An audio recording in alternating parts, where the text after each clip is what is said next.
Comme vous le savez, dans tous les pays du monde, la sécurité a été conçue comme une affaire de l'État. C'est limité à la sécurité publique. C'est confondre la sécurité à la police. Aujourd'hui, comme vous avez pu le remarquer ici, la sécurité dans le domaine de la santé et industrielle fait apparaître le caractère transversal de la sécurité. Je veux dire, dans toutes les activités de la vie économique et sociale, il y a une fibre sécuritaire.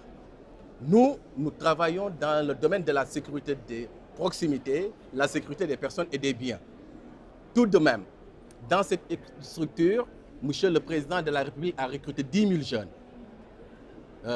qui viennent des différentes localités du pays. Ces jeunes-là sont recrutés chez eux, formés chez eux et déployés chez eux. Pour appuyer la police, la gendarmerie, on en a 2 000.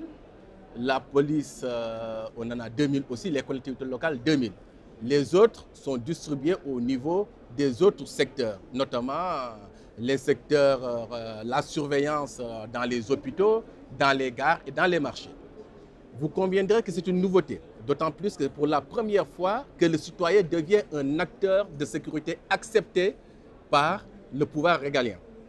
Aujourd'hui, nous sommes tellement importants au point que nous avions une mutuelle de santé qui couvre plus de 23 000 personnes. Cette mutuelle de santé aussi est associée à une formation gratuite à tous les agents de sécurité de proximité. Les uns, ils travaillent 3 jours dans la semaine, le reste, ils sont dans des entreprises. C'est un programme, un ASP, un métier qu'on a lancé. Tout cela veut dire que la sécurité, ce n'est pas une question d'opérationnalité, c'est une question de conception et de vision.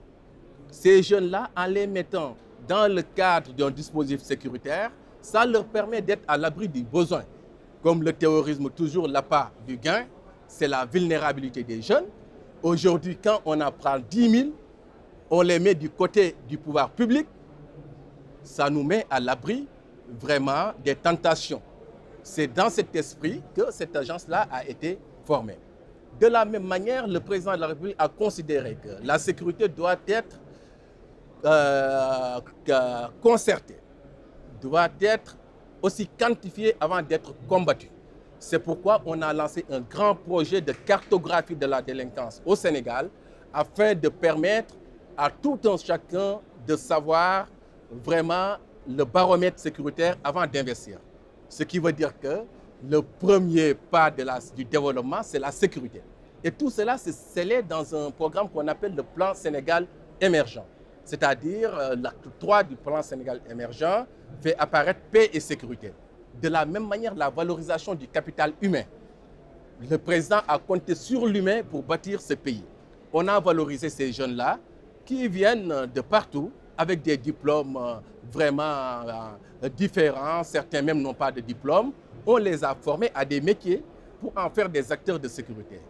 Tout cela pour dire que c'est un projet qui a une très grande réussite, qui est regardé un peu partout. La France est venue regarder, le Canada est venu, les pays africains ils viennent pour regarder. Il y a un livre qui est publié chez Harmattan qui est « Sécurité, mode d'emploi ». Donc je pense aujourd'hui, avec ce qui va se faire à Dakar, il serait bon d'étudier la sécurité dans son aspect global.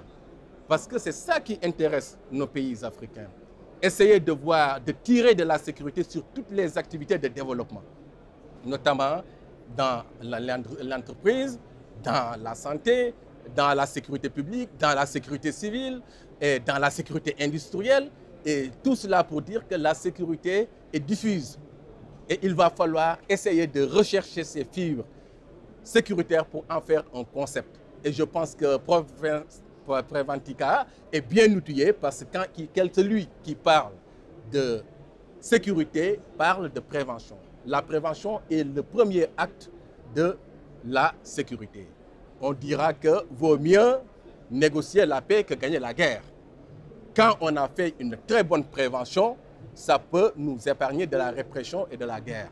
C'est pourquoi je pense que le rôle de Preventica dans ce domaine est essentiel parce que si ce rôle est bien accompli, je pense que ça nous fera l'économie d'une répression et l'économie vraiment de sinistres ou bien de drames. C'est pourquoi aujourd'hui nous sommes là pour vraiment appuyer cette initiative et partager avec l'ensemble des acteurs ici présents l'expérience afin que nous puissions concevoir un concept au service de l'humanité.